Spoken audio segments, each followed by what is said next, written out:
All right, welcome everyone to 58 a.m.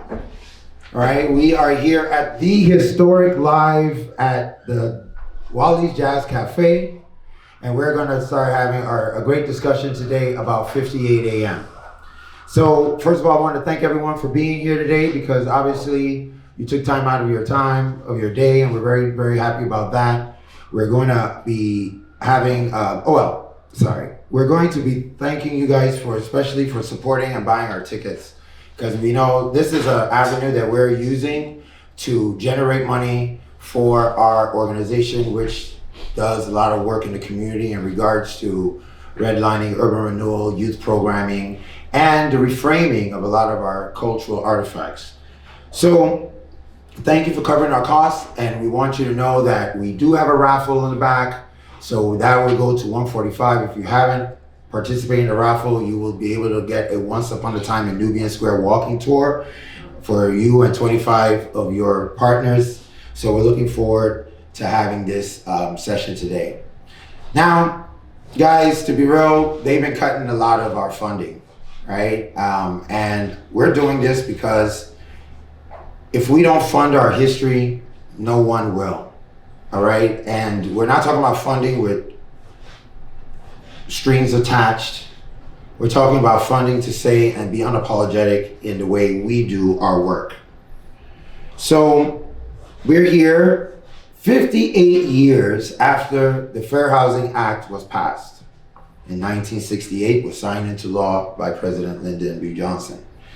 And on April 11th ended a week that started that a week before this day, 58 years ago, there was no promise that the Fair Housing Act would pass. The Reverend Dr. Martin Luther King, the day before he assassinated, said he might not get there. And he actually didn't. He never got to see the promised land that we live in today, a land where spatial justice was finally recognized. And of all the three civil rights acts, when you combine them together, there's no way we can truly achieve the justice that we need without the spatial justice. Because the first civil rights act that recognized us as human beings, what's a human being except for what he's being placed in? The natural habitat. The places like Wally's Jazz Cafe that he gets to come and celebrate their culture and use that money to keep not just the culture alive, but families and create jobs and opportunity in our communities. So when we think of Holy Week Uprising, because he was assassinated during the Easter of that time, the turmoil that happened afterwards, you can only imagine being an African American. I know I listen to stories of my mom who, growing up in the Baptist church, it was very clear to them, the way she describes it, that the civil rights movement was really a religious movement.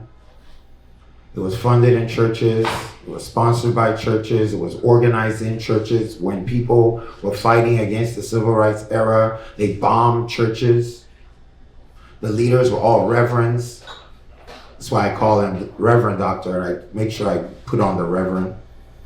Because he did not give his life because of what he achieved at BU. He gave his life because of his cultural calling to be a reverend and a leader of his people and to effectively end authoritarianism in the United States of America. So this day, 58 years later, marks 58 years of democracy. Because there's no such thing as democracy for some. In fact, I think there's an English word for that. An oxymoron. And so when we think of the Civil Rights Act, this is the act that does not register the most. This is the one that we don't really talk about. And I find that to be convenient for the narrative of oppression. Because you see, when I look at segregation from a point of an engineer, I look at it that when you're looking at those separate fountains, you go, oh, that's terrible. I look at it as extra cost They had to put extra pipes in and extra fixtures and pay extra labor. They paid more to be racist. The sign that was there that said colored only, that cost money. And that is why the Fair Housing Act is more important. Because to repair it will cost money. If you need a law to tell you that we're human beings, big deal. That's not something I think that matters. You shouldn't need a law. We look at the Voting Rights Act, that's also based on space, because it's based on maps, and you probably know it more by the common term gerrymandering. So without space, you can't actually have the Voting Rights Act be equipped. It's kind of a trick. If I'm able to put all the people that believe what I believe in one district so they can't exert their political power, then the red line maps still matter. So we're going to get into a discussion real quick about what happened after the Fair Housing Act and there were hundreds of people hundreds of cities across the United States that completely went into turmoil because of a man of peace, a man of faith, a man of God who fought for his people to be free of oppression and delivered the best version of democracy America has ever seen. We're now going to celebrate Boston 250, but that's 250 of the United States of America, not 250 of American democracy. Because if I couldn't vote, damn it, there wasn't no democracy. So we're going to have a great time today.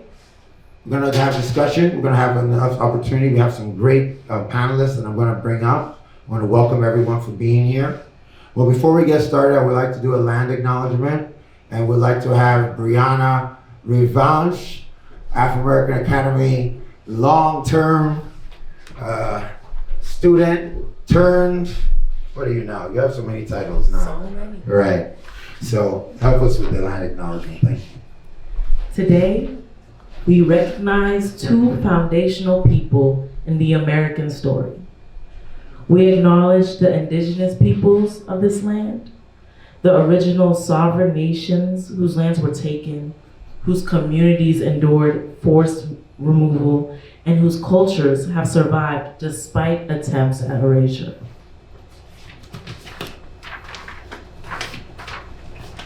We also recognize African Americans brought to this nation against their will, whose labor, whose resistance, military service, and leadership, from the Revolutionary War through the Civil War and the Civil Rights Movement, have been central to moving this country toward the democracy. These two peoples have borne extraordinary sacrifice, and through that sacrifice, have shaped the freedoms and democratic principles we benefit from today. Their histories are not separate from America's story. They are central to it. Thank you. All right. Remember, this is a live studio audience. We needed to clap for like 20 people. All right, so at this point, I would like to bring up to the stage South End's own Dart Adams. Please give it up. All right. And then also we would like to bring up my good friend, my partner in crime, Collin Knight of Live Like a Local Tours Boston. All right. Now, before I get started in earnest with our conversation, I want us to recognize the land that we're actually on, which is the historic Wally's Jazz Café. Founded in 1947 by Joseph L. Walcott, he was the first African-American owner of a nightclub in New England. Originally, it was part of the Chitlin Circuit, which is a network of African-American, like Chinatown, just to kind of give you, based on music, soul food, right? So we're in Jazz Square. There are about 5 or 6 jazz clubs in the area. Now, many may not know that the Wally's Jazz Cafe actually Wally's Paradise, as it was called at the time, started right across the street at 428 Mass Ave. All right? And then eminent domain hit them. it was, it was a trying time. So Mr. Walcott decided, okay, like, what are we going to do? So he's looking at places in Dorchester. He's looking for places all over Boston. Like, where can we move Wally's Jazz Café? And Miss Eleanor, his daughter, Frank's mom. Hey, Frank. She goes, why don't we just move it across the street? And of course, he was like, man, because it's kind of small and stuff. Like, are you sure? But she made a lot of sense. And she told him, look him in the eye. You know how daughters can do. Daughters know how to get you. And they go, she goes, look, so when people come here, they'll still just be able to look right across the street and see Wally's. So please, I just want to thank you guys for always opening your doors to Afrimerican Academy. I brought Brianna here like 2-3 years ago when she was still in high school. And not for the drinks. We did not get any drinks, but they were able to see what, institutional, intergenerational businesses look like. And this is the last one that's still family owned. That matters. That so matters. I can't tell you how much, because if they weren't here, if she hadn't spoke up, Miss Eleanor hadn't spoken up all those years ago, there would be no grain of sand in this great ocean that used to be the Jazz Central of Boston. So please give it up for Wally's. All right, so we're about to get started. Please remember, our raffle closes at 1:45, so if you want to do that. So gentlemen, I know I've been running my mouth, so how y'all doing? Right. So we had our preamble, which was great, and I thought that we touched on a lot of great topics. And but the first thing I want to do is please let us know what you guys are doing. We have Boston 250 coming up, and there's a lot of hopefully there'll be a lot of people coming to town. You know that the economic environment has changed a lot since we planned it, but tell us what you guys are up to. You start with Art, and then we're going to call. So right now, I'm the chair of the Historic Sites Subcommittee for Everyone 250 that acknowledges sites of historical significance for when people visit Boston for the 250th anniversary of America. As we know, Boston is Boston is older than America, but Boston is almost 400 years old. It'll turn 400 in 2030. So Boston has deeper history than just America and deeper ties than just the American history. So it's doubly different. And also I was talking to Collin and Marlon about it. The reason was given this title is because I was a child who looked out the window when people came and deemed what sites were historically significant for the bicentennial and also for Boston 350 between 79 and 80. And as the years passed, we saw how many sites were passed over as being historically significant because at the time they were new. A lot of reasons because of the Fair Housing Act that allowed for a lot of spaces that are significant to Boston and our communities didn't exist yet or just were brand new. And now in 2026, I get to find these sites that have been overlooked and erased through history, and I get to have them involved in the storytelling and the narrative of what Boston is. So that's one thing I'm doing right now. And also working on several, hopefully, television shows and documentaries that tell the full story of Boston, as opposed to the image of Boston has been perpetuated for about 3 generations now. Right, he's being really humble. He's all over the place doing a lot of great stuff. So please give it up for Card Adams. I appreciate you. All right, my man, Collin, what's going on, brother? Great. How's everybody doing today? My name is Collin Knight. I'm the founder and owner of Live Like a Local Tours Boston, and we give people a chance to experience the food, history, and culture of neighborhoods like Roxbury, Dorchester, and Jamaica Plain. What we got going on now is what we've always been doing is just trying to make sure that these neighborhoods that don't have the visibility that we would like is to turn them into tourist destinations like the North End and Chinatown, where a lot of the visitors are kind of circulating around. And so that's kind of been my mission since 2019, and just building my presence. We just started an alliance called the Boston Black History Alliance, and that is a collection of historians and local tour operators and local businesses and people that are interested in history, bringing them together to say, hey, let's build our own infrastructure, because we can't count on the state or the city to build that infrastructure for us. because the money isn't circulated here. I'm going to be honest, and that's what the city and the state cares about. That's why the Freedom Trail, Chinatown, the North End, the Old North Church, Faneuil Hall, those places, they generate money. So they put marketing dollars into those things because they're a sure shot. But what I want to do is turn our communities into a sure shot, right? And make sure that our local businesses get the funding and get the visibility that they need, including all of our historical gems, if you will, right? And so walking the unbeaten path is like kind of my mission. And when we think about the 250th and what's happening with that, for me, I just want to make sure that they understand that that history extends into these neighborhoods as well. Roxbury is very, very significant to the Revolutionary War. You know, we have the Dillaway Thomas House that many people don't know about. That's a museum right in the middle of John Elliott Square. That's where soldiers actually set up, slept, and got ready for the war, right? You know, nothing actually happened here in Roxbury, but if we didn't have the Dillaway Thomas House and we didn't have General John Thomas and these soldiers being able to get ready for war, you know, I don't know how much, you know, would have happened in terms of protecting the city, you know, or what was a town back then. So yeah, I think it's an ongoing mission for the three of us and many others who care about the untold history.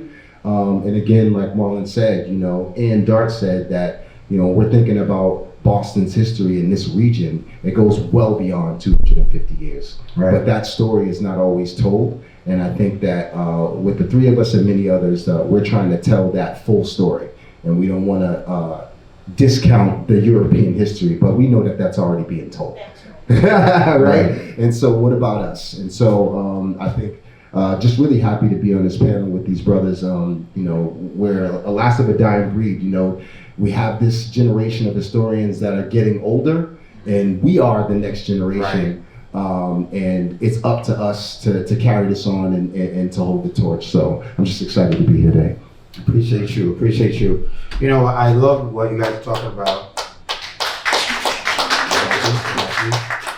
I love you guys are talking about, you know, especially about Boston 250, but I think let's look at it also in aware of space.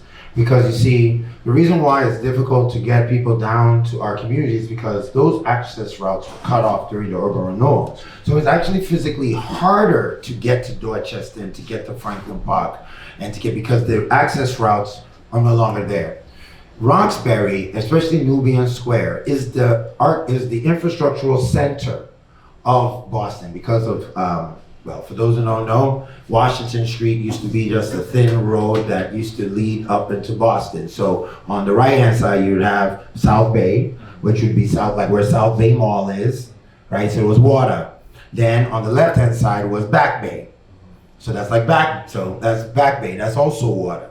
So the only way to get into mainland Boston from Massachusetts, from Boston in the old days, was through the Washington Street down into Roxbury. So when you hear the Paul Revere story, right, of what is it, one by land, I always get that mixed. One by land, two by sea. So the one by land would have been go through Roxbury. Okay? So that's why he said nothing happened here, but it was kind of like a necessary part of the story that just didn't get erased. So I guess what I would like, you know, we're gonna go into 58 a.m., right? But we have to start at the beginning, which was a week ago. All right? Well, let's start on the 3rd, because I know he gave a great speech. Yeah. Right today. Anybody want to talk about like some of the prophetic things? I found it prophetic. They say you might not get there with you that very morning, the day before, and then the day after he died. So anybody want to speak on that? The I've been to the mountaintop speech. Right. At the time it was given, Martin Luther King Jr.'s career was at a crossroads and in flux. He was here on this side of the dial when his career began. But after being in the civil rights movement, seeing a lot of his peers pass away, and seeing the reaction to some of the things that he had done and the way he was painted in the media, and also with the counterculture era, which a lot of people forget about, we were deep into that, and we're also into the Black Power era, and also, you know, there's an awareness going around. And Martin Luther King Jr., who was a clergyman, but they worked closely with the community. Like if you were an activist, if you were an advocate for your community, you were working hand in hand with the people in the church. And one of the things that the clergy did was they didn't sit on their high horses in their suits. They actually went out with the people. So one of the things we talked about is that one of the benefits of growing up in Boston, being a little kid who's sitting on the stoop of 47 Mass Ave and having all my elders tell me stories about Martin Luther King Jr., was that he wasn't this figure that we knew of on TV or in film and media. He was humanized. People told stories about him, hustling pool, playing basketball, dancing, hanging out at different spaces, going to Sharaf's Café,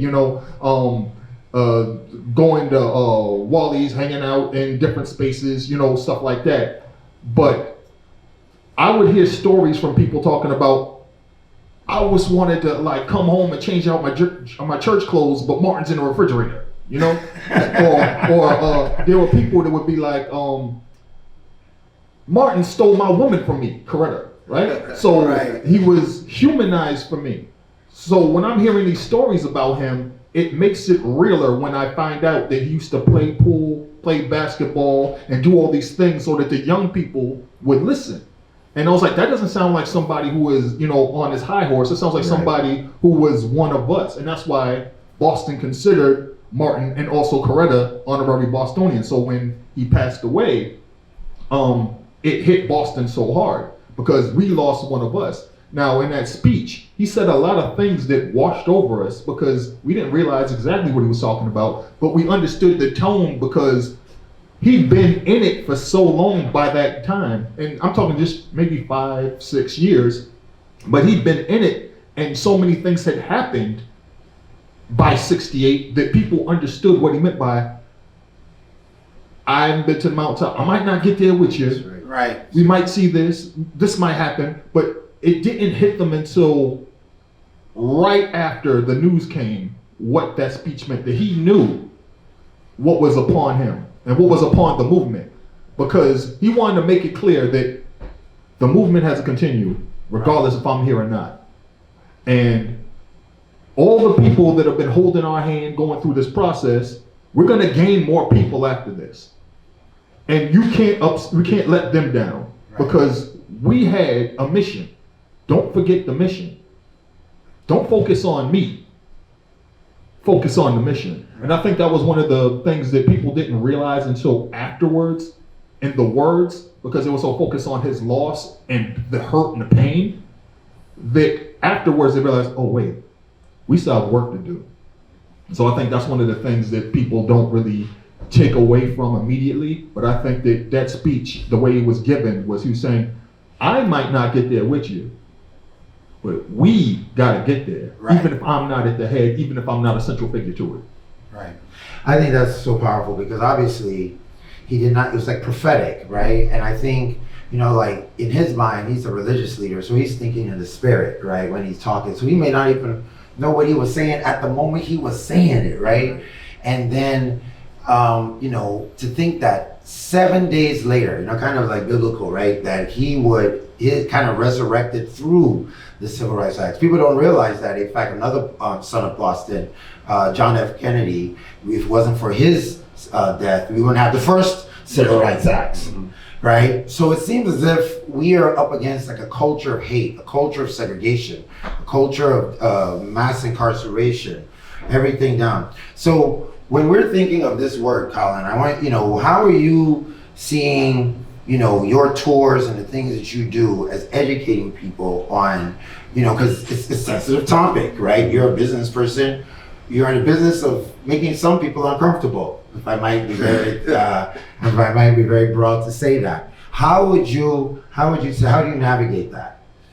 Yeah, I think that's a great question. I think for me, it's just, speaking my truth and always living within that. I'm a native of Roxbury, grew up here my entire life and did not understand Reverend Dr. King's legacy here in the area, which speaks to the lack of education in the school system here in the Boston Public Schools, where we're not even teaching the local history that includes Reverend Dr. Martin Luther King, right? I think for me, doing these tours and making sure through murals and through different sites that they understand the significance of Reverend Dr. Martin Luther King and that he lived here, that he thrived here, that he was an honorary Bostonian. But I also want for people to acknowledge Coretta Scott King. Yes. Right. And so their legacies are intertwined, and without her, I don't know that he has the impact. He can do it, but every strong black woman is a stronger man is a strong black woman. So sometimes for the people who don't know the history, they get lost in Reverend Dr. Martin Luther King. Look at all the things he did and not realize that she had a lot to do with the people that he met that became a lot part of his team. Right. That she had a lot to do with making sure that he felt okay with the work that he was doing. And we got to remember, he's talking about I may not get there, right? He knows that something's coming. Right. He's aware that the FBI is after him. Right. And that J. Edgar Hoover is plotting against him because he realizes the power that Reverend Dr. Martin Luther King has, that Malcolm X has on his people. And not only his people, but people across the world, black, white people, brown people, bringing them together. And when you're able to do something like that, you become a target, you become very dangerous to the United States of America, right? And so for me, his understanding of that and understanding that, hey, we need to keep pushing regardless of if I'm here or not is really important. So I bring people to a mural on the tour, the Roxbury Love Story mural, talk to them about their legacy, how they met, how they came together to become who they were. This all happened here in this neighborhood. Right. And so people need to understand that it's not just about BU, right? Because he had ties to the church, 12th Baptist Church, right? Through Reverend Michael E. Haynes. Of course. The pastor, who was the actual pastor of the church, was friends with his father. So he had connections to Roxbury before he even came from Atlanta. And that happens for a lot of the greats, right? They got connections here and ties in Roxbury and Boston. And that's how they get here and all say, hey, you came from Atlanta, this is what you're gonna do, this is where you're gonna go. Same thing with Bobby Chefs, Slades, this is where you're gonna be at, this is your community. He comes from Atlanta, it's a black community in Atlanta. So he's saying to himself, well, where are my people? He didn't have to worry about that. Right. As soon as he got here, he was embraced by the Roxbury community and it became his home. He found love, his wife here. She's over at the Newman Conservatory, which is right down the street from here. Right. So we're talking to them about that history. And I guarantee you, most of these people have no idea. When we're thinking about this area, the March on Roxbury started right here at Carter Playground. Right? Yeah. So 20,000 people were marching once he comes back to Boston. Nobody talks about that march. Right. They only talk about Selma, Montgomery, St. Augustine. They talk about all those, March on Washington, but nobody says, hey, there was the first civil rights march in the North that happened right here in Roxbury. But here's the bigger piece about the Roxbury March. It starts in Carter Playground because that's the court he played basketball in. And it was also the court that was directly across the street from the apartment that he had with Coretta at Lincoln Apartments. Wow. So he was always there, right? So it was like he found his space in the community, he found his home, he found his people. And when I was a kid, again, growing up, people would tell me these stories about Martin Luther King Jr., about Sammy Davis Jr., about all these people from my community, Quincy Jones. And I'm like, you have to be lying to me, because if all these people who lived in my neighborhood were in my community, then how come everyone doesn't know this? I'm about to turn 51 in August, and I'm like, oh, I guess it's up to me to do that, right? But also the big piece about like Martin Luther King Jr., his legacy and everything else, is that when you're a part of this community in Boston, Roxbury, South End, Lower Roxbury, into what was then North Dorchester, they made sure you knew the Dorchester with the Negroes and the brown folks, North Dorchester.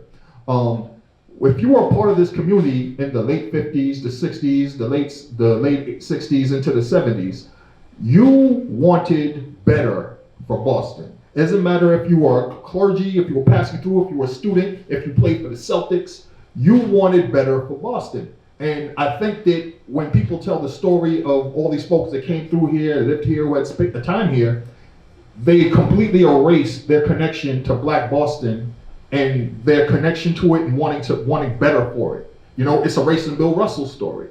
It's erasing Martin Luther King Jr. story and Coretta Scott King's story. It's erasing everyone's story. And it's like, if you do that, then people think that, oh, there's nothing to pay attention to here. And the other piece too, like when we talk about 58 years after his passing and then the Fair Housing Act, right? Something we talked about. 1968 that happens. Mel King and Cause start the Tent City, protests. They overtake a parcel of land that hasn't been built on. We need affordable housing. It's space here.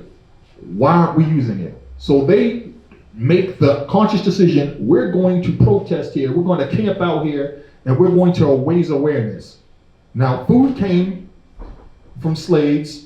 People came from all over. People sent whatever they could. People came, hey, you could come in here and take a shower, you could come in here and rest or whatever, and then go back to the encampment, right? But what also happens is housing pops up all over Boston. So again, chair of the historical site subcommittee, we don't have markers for a lot of these spaces because they were so new. Because if this act doesn't get passed in 1968, we don't get the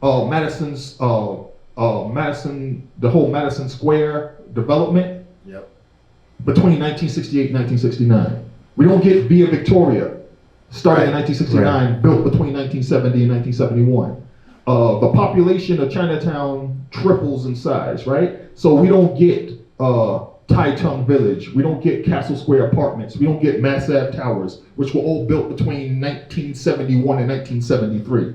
Before the Quincy was there in 1975. Via Victoria was built, and it took till 1975 for them to build a school, the Blackstone there. So when we talk about this Fair Housing Act and what happens after Martin Luther King passes, it completely changes the face of Boston. We don't have Roxy Homes without this Fair Housing Act. We don't have, where I live right now, Bethune Manor, without this Fair Housing Act. Tent City, which is around the corner, and this is the saddest part, this is what kicked everything off. We talked about this. 1968, they have the Tent City protests. They want this land, for affordable housing. This all happens between 1968 and 1969. Unfortunately, Tent City doesn't start, the actual housing development doesn't start getting built until after they build the Copley Place Mall and the connecting Prudential Center between 1984. And the wildest part is that what pushes Tent City being made is that they took the Orange Line and they started building it underground. Right. So there's more displacement that happens before there could be any progress. Right. Yep. I want people don't know. So if we walked out here and looked to the right, if the city had got what they wanted, you would see I-95 where Mass Ave station is. All right. The space that they put the Tent City in was where it was supposed to merge with I-90 at Back Bay. Right, so that's why it's there. So there's there's a spatial history behind a lot of this. Now, one thing that you guys were saying, because I was trying to get my rebuttal, but you were talking about, I hope you guys have seen a lot of the parallels, and we were talking about J. Edgar Hoover and the FBI going after the Reverend Dr. Martin Luther King and COINTELPRO. Now, how is that different from what's going on now? Because I want people to realize this is not a rise of authoritarianism. This is a return to authoritarianism, because African Americans will tell you that we have been living like this for time immemorial. So welcome to the club. All right?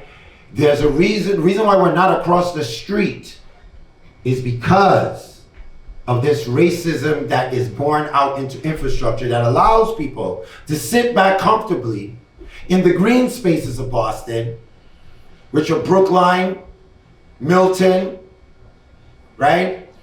Parts of, obviously Back Bay, right? All these spaces, they have a history and a reason why they were built. And this was the border.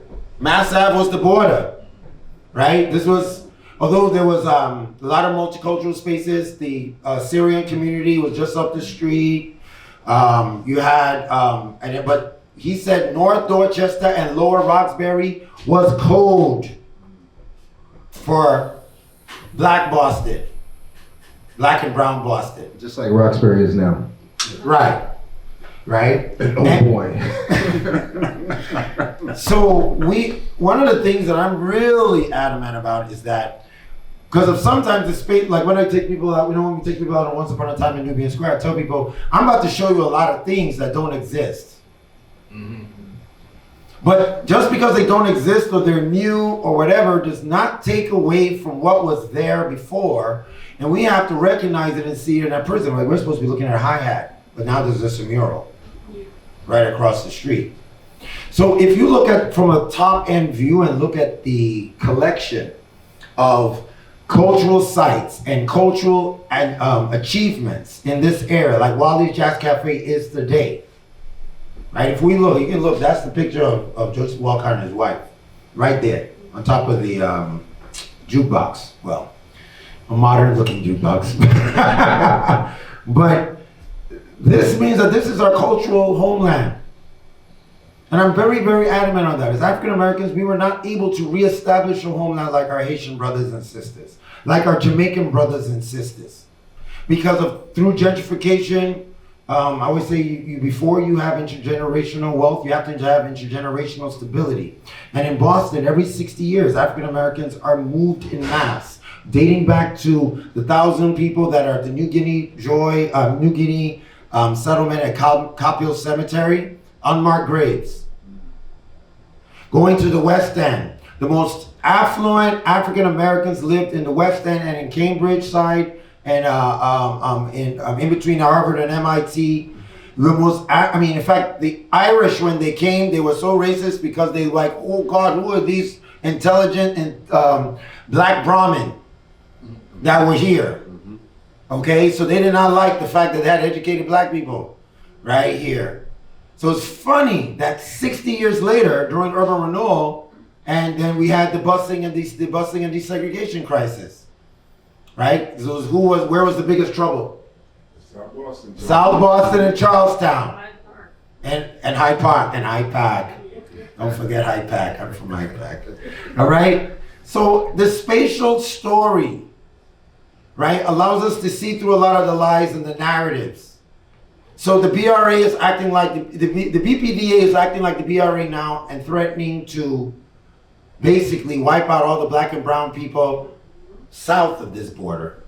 You can already count Newberry Square and just say bye-bye now. If you know somebody that owns, tell them not to sell. If you know somebody to rent, tell them to keep it moving before they can't afford to move. It's too late. If you see it being built, they're 10, 15 years in the process. So I'm gonna go back to everybody because we have to talk about exactly what happened during the Holy Week Uprising. But please understand that they've already built a corridor from Jackson to White Stadium. It's already been built. They're trying to convince the community that it's for their benefit to connect Mattapan Station to Franklin Park. Why are they doing this? Because they're trying to re-energize an area that they cut off. There were 3 trains that used to go in that area. Yep. Down Warren, from here, Nubian Square to Warren to Blue Hill, then down to Humboldt, and then Eagleston Square was the raised orange line. So that area was mad connected. So if we're trying to bring people down there, we're literally fighting the fact that there's no infrastructure into Dorchester and Franklin Park as we're speaking. Then they want to re-energize it, put it next to Franklin Park that has the largest green space in Boston. It's got a zoo. It's got an effing golf course. Are you hearing me? That means across the street is basically Beacon Hill. It's got hills too. Of course, it's the same thing. It used to be called the Hill. It used to be called the Hill. Yes. The water's going to run down when it's the global warming, and this is going to be the most valuable. No, it's going to be it's very valuable, and it's going to go right up. Everybody living in Franklin Park around there should not be able to afford to live there because it's supposed to be the same as the Boston Common, designed by the same person. Yep. So we have to understand that this Fair Housing Act is still in effect, and if we don't really actualize and mobilize to educate people so that they put enough commercial space in the area to allow us to feed ourselves, there's no hope. All right? So let's go on. Okay, so now, back to the reality. No, but it's really passionate because they're lying to us. I was just at a meeting on Wednesday with my friend Mimi, and the BPD just lied to us in our face and lying to the people, and it's ridiculous. But all right, so now let's rewind back. It's April 5th, 1968. Okay, he's just been assassinated. Everyone is up in arms. Let's talk about James Brown. Yeah. So I I wrote multiple pieces about this because as a kid, I was told about this day and what happened afterwards. And it was like telling me that Batman saved Boston, but it was Black Man. And he did have a cape, but somebody had to put it on him. Right. Yeah. So I was fascinated by this story that James Brown's coming to the Boston Garden anyway. April 5th, 1968. Martin Luther King Jr. gets assassinated. There's upheaval all across the United States of America. James Brown comes to Boston. Well, before he comes to Boston, new mayor Kevin White panics because there's this thing called the Kerner Commission. Now, when I go back and I research and I look through newspapers, I realize how much that thick report scared the hell out of everybody with any type of political power across the nation. They were afraid of rioting and what could happen, blah, blah, blah. But the difference in Boston is, I always say Boston's the size of Shaq's left shoe, right? The thing about Boston is not that big. In our heads, we had it built up that the North End was this far away land. When I became a teenager, I used to walk to the North End and hang out with my friends and then walk back home, just like I was going to downtown Crossing. And it's not that far, just take a left, keep going. Cut through here, go down the steps. I'm like, oh, I'm on Hanover Street. And so there was that. And they realized Boston isn't that big, where if you got on a bike, you can get here to there. So they were afraid that if there are riots in Boston, the people in Roxbury would be in a white occupied area very quickly, even without need of a car. So they wanted to make sure that the James Brown concert, which was in Boston Garden, which was the West End, North End, don't have anybody come there, because Kevin White was under the assumption that James Brown only had Black fans. Far from the truth. Far from the truth. You cannot get a show in Boston Garden at that time with only Black fans. Right. You just couldn't. He didn't realize that. So he panics and he wants to not have the concert or give refunds at point of purchase. James Brown calls up Boston and he talks to two people. Tom Atkins, who was just installed in the mayor's office, who was also head of the NAACP office in the South End, Lower Roxbury. And also James Early Bird, who worked at WILD, Boston's black radio station, where it went off when the sun went down because they shared a signal with another station. That's a whole nother story. But he calls there and he's like, what are you doing? He's like, I'm supposed to make X amount of money there. Like, don't like sell it, refund the tickets and all that other stuff, and don't cancel the concert. And people are getting in Atkins' ear and they're like, yo, your boy Kevin White's about to cancel the concert. He's like, no, we need the concert. We need it. So they negotiate with James. James comes to Boston. James Brown comes to Boston, and Kevin White is just messing up everything, bungling everything along the way. So they have to smooth over things with James. James, it's gonna be all right. You're gonna get paid. This is gonna happen. This is gonna happen. Now, what also happens is they realize if we're gonna have James Brown in Boston Garden, we need to have a way that everybody's tuned into this concert, and everybody's inside. If the people that come, the people come.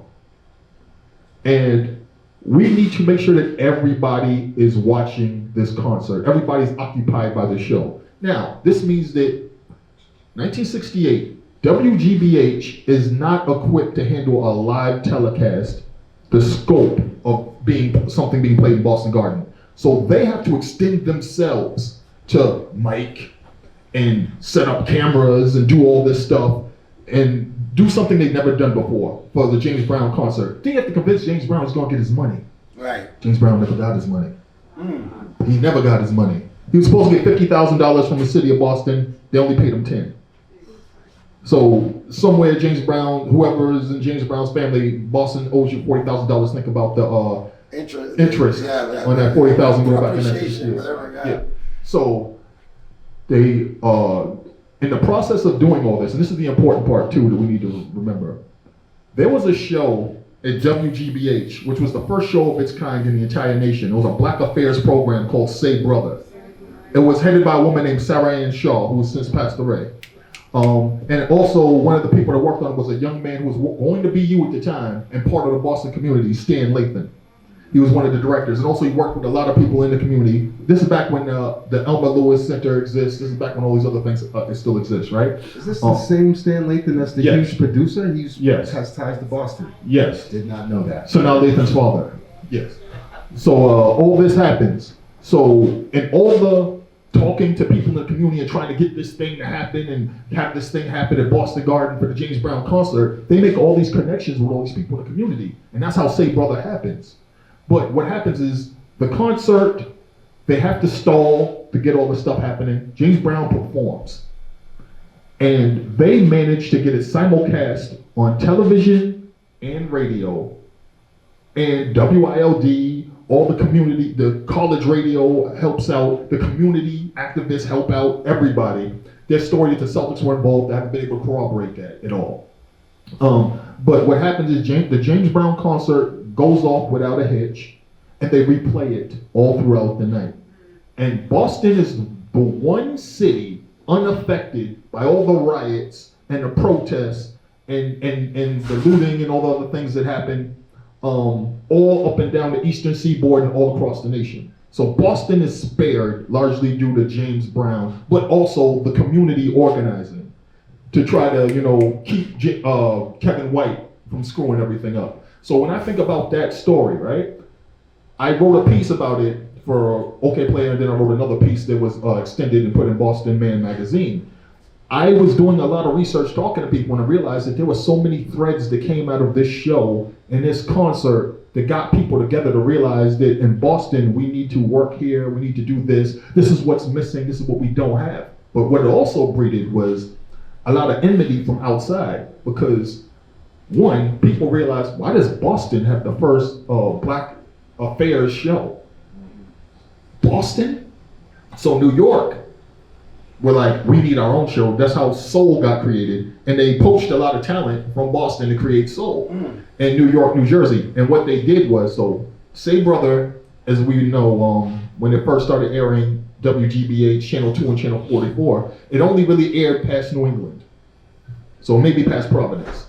So when New York got it, they made it a nationally syndicated program.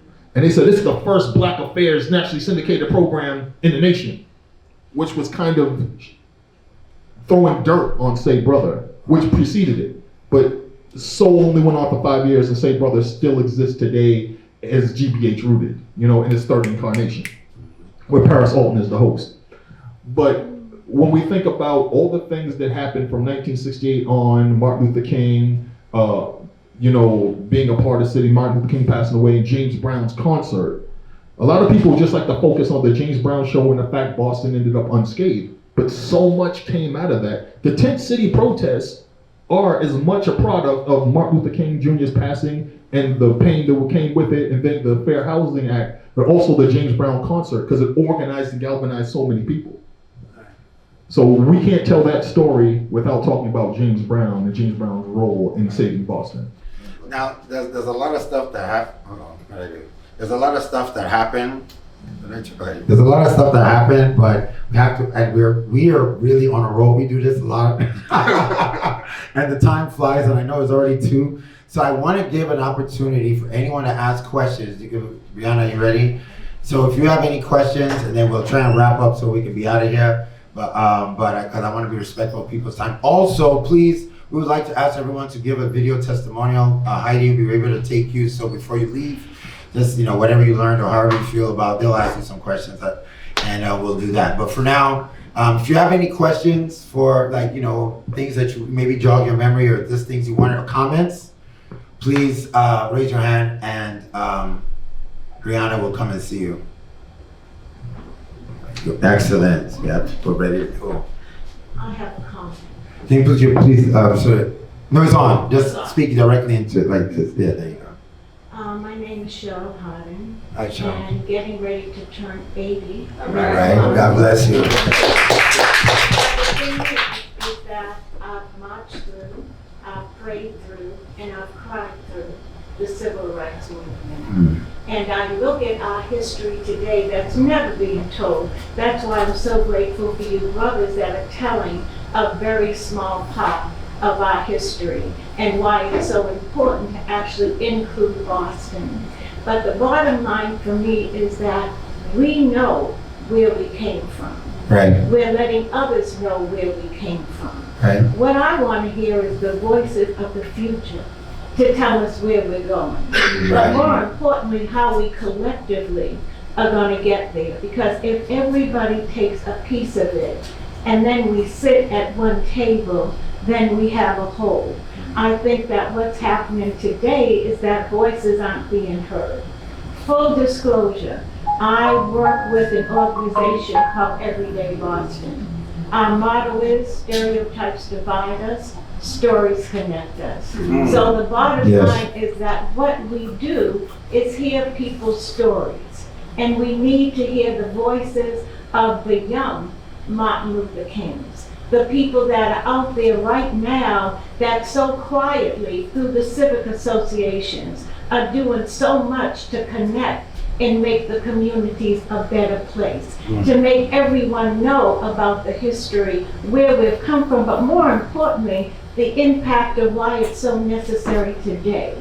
The fight isn't over. We bring up the history a lot, like if though to say, okay, everyone's done their job, so we're through. We haven't even begun yet. Right. We need to actually bring in people who say, okay, I see through the story that I'm telling, through the kid that doesn't see Martin Luther King because they're not hearing about it. Right. He's on grandma's calendar in the house somewhere. Right. That's y'all what have it a calendar. is. But there are a whole lot of other Martin Luther Kings. Right. Malcolm X's right here in Boston. Right. We need to find who they are. We need to tell their story, and we need to be respectful because it may not be the opinions of me, an 80-year-old, who I know what I went through. Right. It may not be how they saw the vision on what it was that happened. So maybe they have a different route to go through. And Right. we need to find who these people are, let them tell their stories, and us be respectful. The same way you're telling history now, we need to look at the future Right. and see how we bring those Right. two together. Thank you, please give it up, thank you, yes. I think, one of the things that is very important is that you see the infrastructure is a very major part of telling the story. Statues, like if you look at what happened in the 1920s, the Confederates spent a whole lot of time making sure that there were statues and markers all over the place. So the work that DART is doing is part of this because see, the reason why the kids don't know is because some of these spaces are no longer there. Like the Harriet Tubman House. So now we got to talk about, oh yeah, there was this place once upon a time that used to be here, right? Like I said, in my tour, I have to give people, nothing exists here. Ruggles Street used to be our Hanover, or our Newberry. It used to be our main street. I have to explain this because it's not there for people to see. Immigrants come into our community and look down on African Americans because they don't see anything we built because it wasn't there anymore. It's not there anymore. Okay, the fact that we're here in 427 and stuff from 428 is part of that evidence. It's just that's why I said what Miss Eleanor's, just God-given, let's do it here. Otherwise, there would be no Wally, there would be nothing here. It'll be, a Dunkin' Donuts, right? So, apart from that, what we're doing, we're recording and getting this information. I would love to get your information and maybe have you on the podcast sometime because we need to extract the information from your mind now, right? And we need to document it and put it into, I'm learning more elements of the story because I have to put it in social media. That's what our students do in the summer. They create social media based on oral tradition. See, our history is not in the books. If it was in the books, you didn't learn from the books, you learned it from your... I'm here because of oral tradition. Quite literally being a kid being told these things in the neighborhood. Right, from elders, and that's an African tradition. I tried to make those, my father's Nigerian, so I tried to make those parallels to tell you this is the African tradition. If you don't believe me, let me talk like this. You understand me?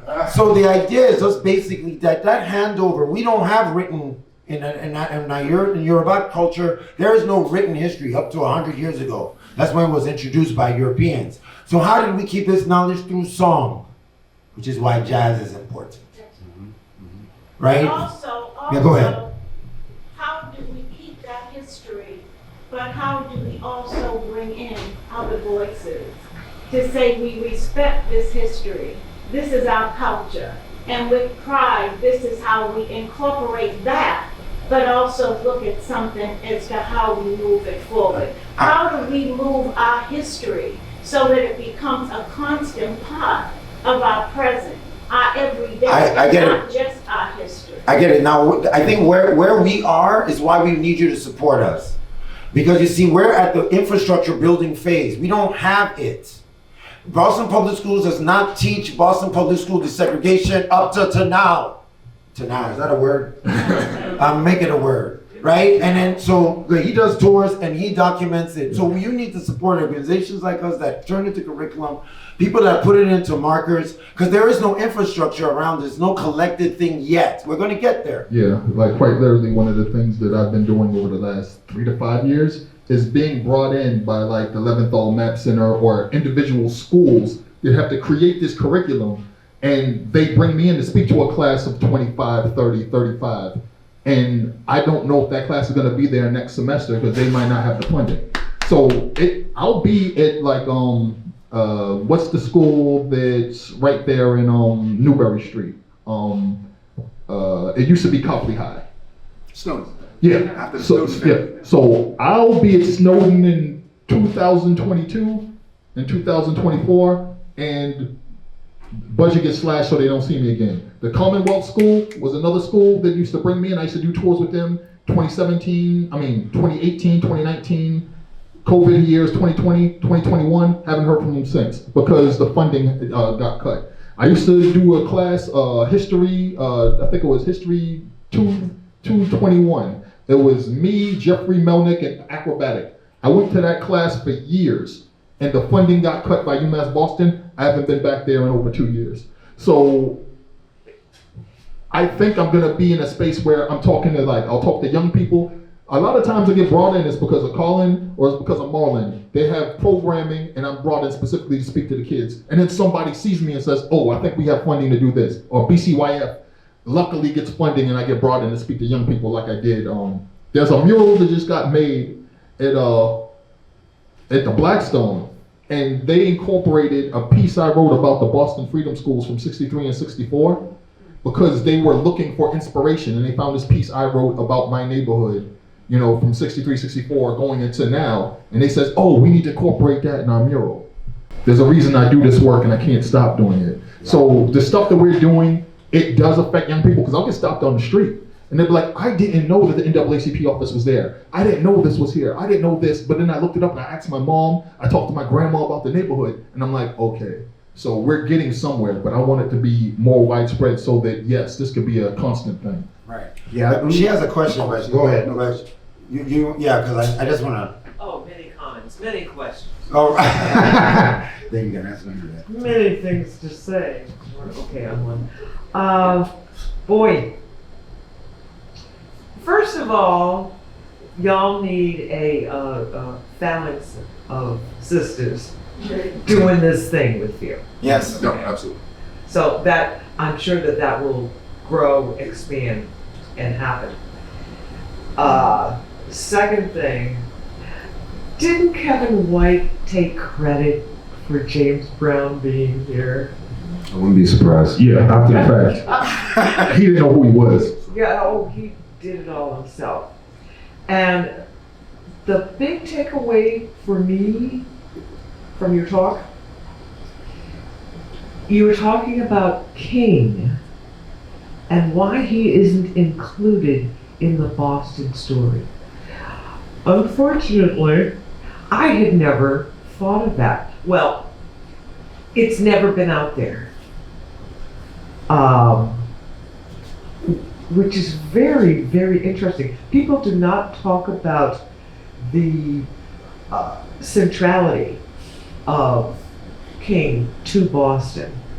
It's like it's erased history. Exactly. I don't like that. No, I get it. We had on our podcast, we were talking about how the lack of spaces is you see, these physical things matter. It's not like they reinforce the narrative.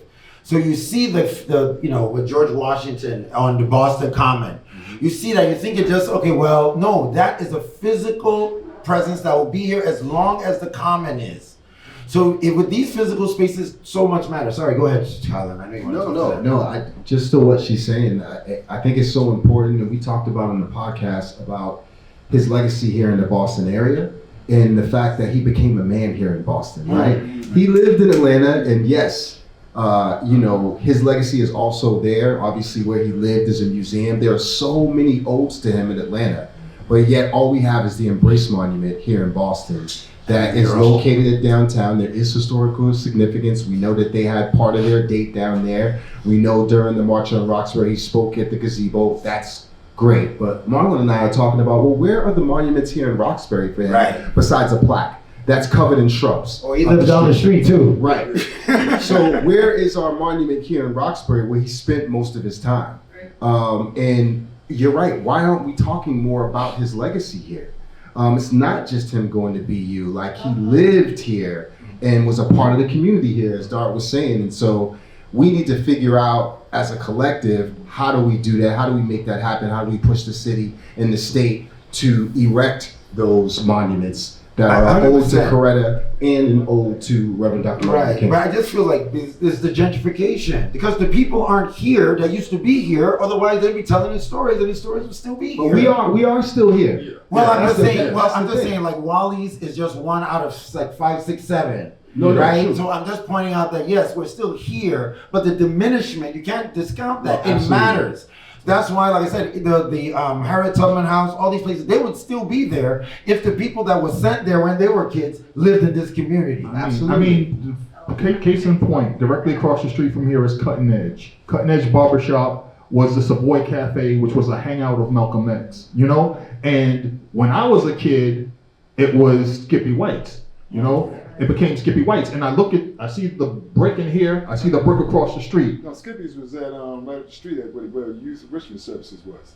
Yeah. Across the street is YS, Yeah. USCS, so it's right next to it. Yeah, right there. That's where they are. Yeah. So So we're bringing Frank into the spirit. And Frank is there. Yeah. So when I look at, and again, I was a little kid when Wally's moved across the street to this location in 1979, because I lived at 487. But I always have to tell people, I stand them on the corner when I do my tours, and I point and I tell them what used to be there.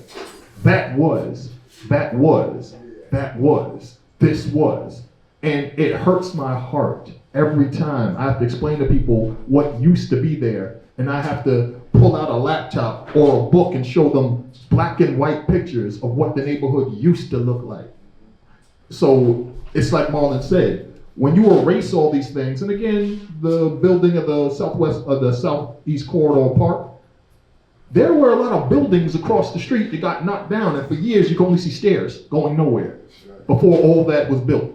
So I'd just be sitting on the stoop with my friend who lived at 407 Mass Ave, and we'd just be looking at these stairs, just stairs going nowhere. And we're like, you think they're ever gonna put something there? Think they're ever gonna build anything on that? And this is the 90s. I'm talking about the 90s. I'm a teenager. So there's that. Yeah, and speaking to that too, just really quickly, when we're thinking about the legacy and all of the other people aside from the famous Malcolm X and the Reverend Dr. Martin Luther King, you speak a lot about Alan Rohan Craig and the work that he did when we're talking about art in our community.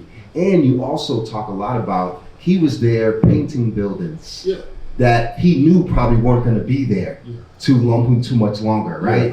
So I just love, when we're talking about history, it's not just about civil rights, it's art history. Yeah. When we think about Roxbury, all of that stuff intersects. It's like they say, God doesn't make mistakes, right? So when I was born at Boston City Hospital, I lived at 487 Mass Ave. Directly across the street from me was Ella Little Collins, who lived in an apartment directly across the street from me. Right.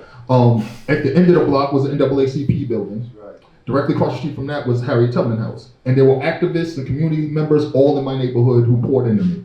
Now, when I got evicted from 487 Mass Ave in spring 1999, I lived with my sister in Jamaica Plain before we got a call from Methunia Manor, because my mom worked at Braddock Drug, which no longer exists anymore.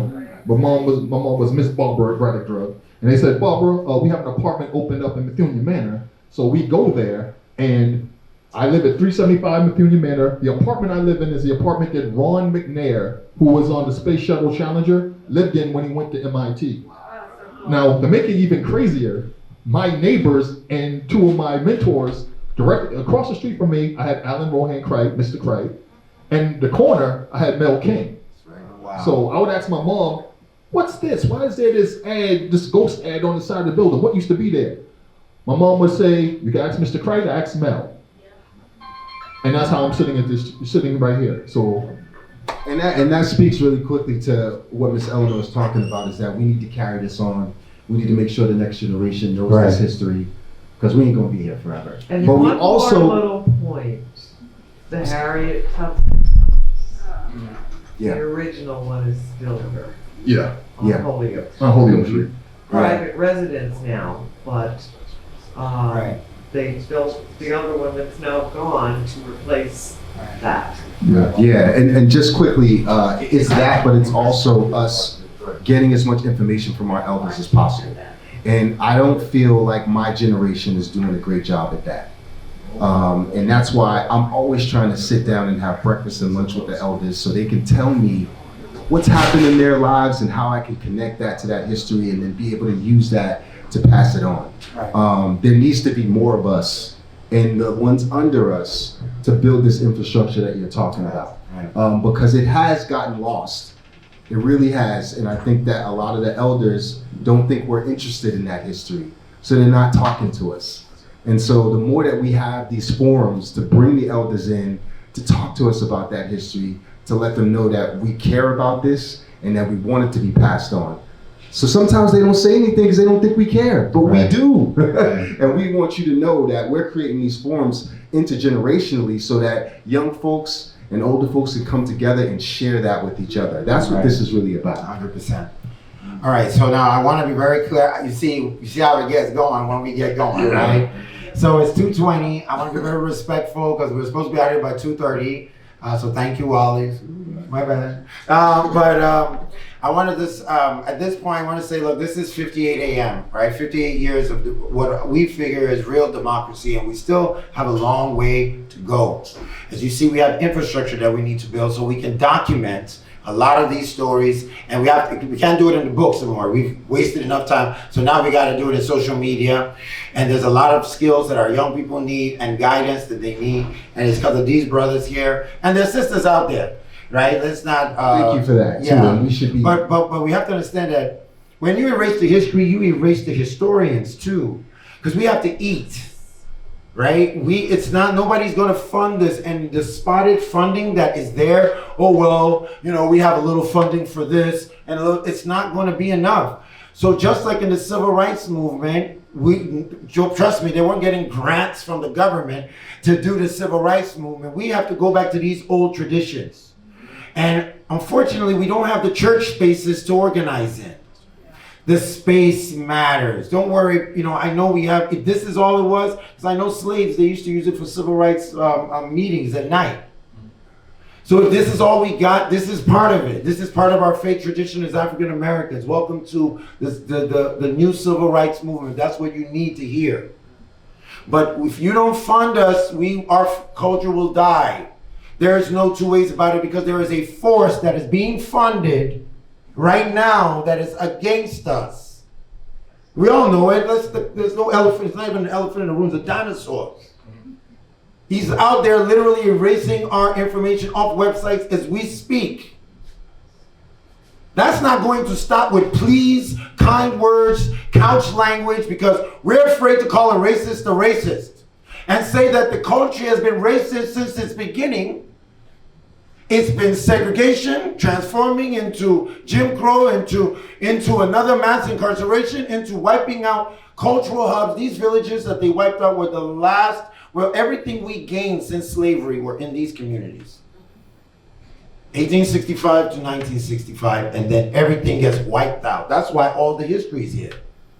So when you come in with our Starbucks, understand that's what's happening. You're wiping out a culture, because this is our cultural land. If we're Jamaican, we'll be able to point to Paul Bobo. Well, here we can just say, oh, well, Collin Knight used to be there, and it's based on what they fund. that is, because remember, they don't value what we value. No, it's okay, that's fine. They can't. It's not their culture. Just like I don't value George Washington that much, I'm sorry. Great guy, I'm sure he was a great guy in some Terrible. respects. Cut it out. Well, I'm just saying, I'm just trying to be facetious. I know That's a whole nother Right, podcast. right. Don't do that. Right. But the idea behind 58M is that next year we're going to count 59 years of democracy And in then this 60. country. And we have to continue to reflect. This is Easter time. It's time for reflection. All right? Let's not just focus on his birthday. What about when he passed away? Why did he pass away? What were the forces behind it? And are those forces still out here today? Because if we don't have this honest conversation, you can't solve a problem unless it's properly defined. And we're not defining the problem properly. We're saying there's a rise of authority. No, it's a return to, a resurgence of. We only beat them, the Reverend Doctor only beat them 58 years ago. You didn't think that, in fact, Nigeria has a longer democracy than us. Nigeria is 60 years. We have only 58. Because I couldn't vote, there was no democracy in this country. I don't care what you're saying. All right, I'm not gonna let you keep on saying it and lying to us, because that narrative is why you didn't see them coming up to take over your country. Because they're taking it over, and I want to see what y'all gonna do. Are you gonna fight? You're gonna go back to the Cape? Real talk. Because they're coming. They don't care. They call you end people lovers. And they're not going to take any prisoners. They're going to destroy this country and make it into a Christian nationalist country. The slaveholders were Christian. The segregationists were Christian. It's their culture. They go to church to learn this. Was it picnic? Right, no, it's picnic. It's much harder than that. But the idea is that we would go to church, and after church they would watch us get lynched. And they would have a picnic and eat us and put wallets and make wallets out of us. That is the history. That is the culture. Sorry, go ahead, sir. So I got a question, right? Yes, sir. I look around the room and I don't see nobody else in here my age, especially young men, Right, right? And I have my own, I guess, opinions of why that is. right. But just speaking for myself, as I hear you speaking the truth, right? I think to myself, man, that shit's depressing, gang. Like, no, I'm just keeping it G. 100%. Like, it's the reason I don't watch movies like 12 Years a Slave. I don't watch Homicide. One, I can't go back into the regular public and function with pilgrims like I didn't just see what I saw and be on some cool in the gang shit. That's just not how it works for me, right? So I don't even watch, I don't entertain stuff like that. And so I guess kind of my question to a degree is, how can we tell our truths, right? And be passionate, but at the same time, not turn people off. Because I feel like what happens is, whether you're black or white, after a while, after you've heard the story so many times, different versions, renditions, whatever, however you look at it, you get tired of hearing it. It's not a pleasant story to hear. It doesn't matter who you are, right? And if you're not black, you're even more so like, gang, that's your shit. Your monkey, your problem. You smell what I'm saying? And so as a young person seeing that be their energy, it's like, how do we find a medium balance? Because when I hear people just coming off about how emotional they feel about this, that, and the third, it's like, I hear you and I feel you. But at the same time, it's like, okay, so now what? And if I wasn't black, I wouldn't even feel like that. Right. So just as I'm listening, I'm wondering, how do we give people our story in a passionate manner with the facts, but at the same time make it something that's digestible and palatable for them to be able to receive without it being so intense? I think the problem is that we've done a lot of work where we want to make other people comfortable with reality. And where has it gotten us? Because again, I turned 51 in August. And when I hear stories about the history and culture and everything else and what happened, I'm a historian. So when you're a historian, it is ultimately super depressing, because this is pretty much at the foundation of everything. But it's why I do the work that I do. And I know no matter what I do, that is the reason why. Because of what we're up against. Because of what the youth are up against. And the reason some young people do the things they do is because they don't know how serious the situation is, or that this is a cyclical thing. So is it depressing? Yes. Is it something that everybody can't stomach? Yes, but guess what?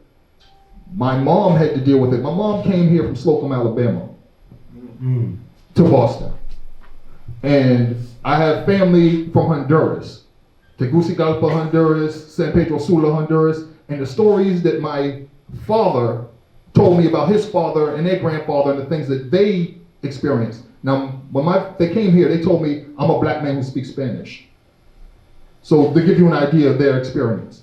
So if I think about what they experienced in Honduras, what my mom and her family experienced in Alabama, Montgomery County, the next county, and then in the Panhandle in Florida, before they got to Boston, because my family has history going back to the 1700s. And then I think about now and how it's depressing and it needs to be made more palatable to people. No. We have to face what's happening head on. We have to understand the seriousness of it. Is it depressing? Yes. Is it hard to deal with? Yes. But we have to deal with it because look at the reality of what's happening outside. But what's the recourse? My pushback is that if I'm a young person, they're like, no, we don't have to deal with it. And they don't. That's why they're not here. But they had to deal with George Floyd. And I say that, but what I say that in a sense of like, because even, and I'm speaking partially for myself. I'm not just speaking for people younger than me. I'm also speaking for myself, right? Because I feel like there is even how you was talking about Sheffield, like the projects I grew up in are no longer brick, right? Most of them are now housing developments. Yeah. The poverty that used to exist in Boston just doesn't exist anymore on certain levels, right? Just from a physical, as y'all was talking about, certain buildings and things don't exist. Not saying people ain't still broke and fucked up, but the poverty level just doesn't exist the same way, right? And so I say that because it's a thing where it's like the hardness and the harshness pre-social media and pre that era that we grew up in doesn't exist anymore. So when you tell people, even me, when I hear like, oh, we went through this, we went through that, it's like, yeah, that's what you went through. This is what I'm going through. Real day, current time. And so with that, right, the relatability that I find from younger folks, it's like, gang, that's what y'all had to go through. Our story is kind of like she was saying, our story is different. The struggle isn't this, like the powers that be are the same, but the fight that we're fighting is a different fight and it needs different tools to fight that. Yeah, absolutely. I'm gonna say one thing in response to everything you said, because everything you said is valid and true and I've lived it. I'm gonna say one thing. Energy never dies, it just changes form. Right, 100%. So I think what he's trying to say, and I love it, is that really you're just dealing with a different form. And in fact, it's worse because there's a narrative that has been sold and imprinted to our young people so that they feel like that they're not, even though they're experiencing it right now. Like I said, if you live in South End, if you live in Roxbury, if you live in Dorchester now, you can start packing your bags. They're coming. Okay, so now how is that different from what happened in Roxbury? How is that different from what happened in Beacon Hill? How is that different from what happened in this North End? It's not different. But yes, back then at least they knew what they were up against. Now it's like they've jaded their eyes so they don't even know. So they're not fighting. So I get where you're coming from, and I do think that there are creative ways. I deal with young people, so there are creative ways where we make it fun. We have tours, we have other ways of making it interesting. There's anime, like I said, we are trying to build the infrastructure. I'm an engineer. You guys see Afrimerican Academy, and you see it's really the behind the scenes, what I'm building as an institution. That's the real magic. You guys are seeing the outside and this, but is this able? I know so many people here I've known. I have another student in the house. What up, my sister? Since 2022, right? And they've been here, So I'm just saying that we are at the beginning of developing this, but we need funding. So if you want to help our institution, not through Northeastern, not through Harvard, not through any external grant, just like the civil rights movement, we need to be funded. So how does this exist? It's probably going to exist online. Right, whatever means. But there are a lot of I also want to not give this overarching viewpoint of our young people. They are very conscious young black people and brown people that take the seriousness 100%, but they don't have valid outlets because they go to these PWIs, predominantly white institutions, and get this whitewashed version that doesn't appeal to the reality. So you see there's a risk of making it so soft that it doesn't really inspire me. It's like footnote and information that I learned, and not something that's driving the internal primal passions that cause the civil rights movement, because it still exists in our young people. And I have 2 people here that I can prove to you are just as passionate. They want to know the truth. They don't want it to be cleaned up for them. So I know that we're still navigating. I appreciate your comment because it is a challenge. How do we're in the business of making people uncomfortable, right? And I get that, but we just have to look forward. They call it a coalition of the willing. Yeah. Right? And start there. And with those diverse voices, we will be able to make the crossover things that we need. Yeah. Now, let's one last comment and then we go. Because Wally is giving me the wing. No, I want to respond because I think that he is right that a lot of young people are like, why do we care? It's not our fight, it's your fight. But the problem is they don't understand, like you said, it connects. It all connects.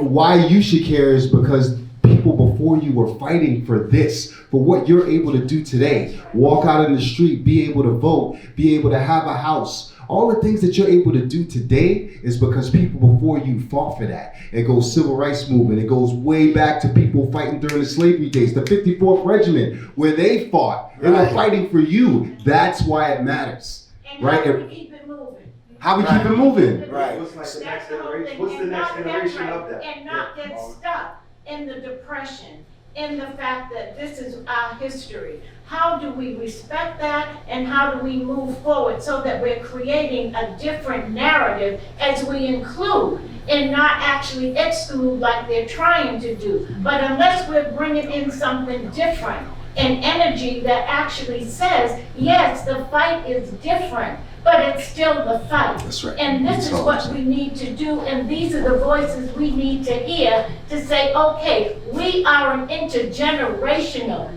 group of Black people, brown people that need to actually take our history and let it work for us. Right now, it seems like we're letting it work against us because we're not doing anything to move it forward and get out of the state when people have died. Like I said, I've prayed, I've marched, I've cried through the civil rights, and it's almost like, here we are.